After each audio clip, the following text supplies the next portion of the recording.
আল্লাহ রে,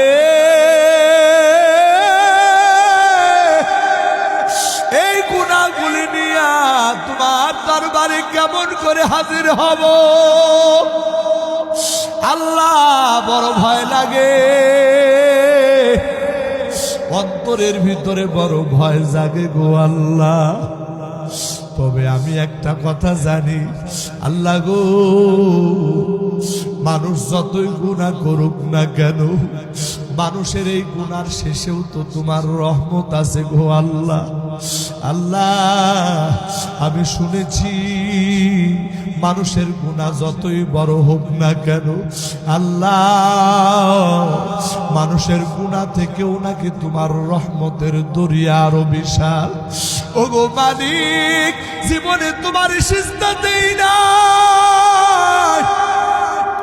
জীবনে তোমার ইবাদত বন্দেগী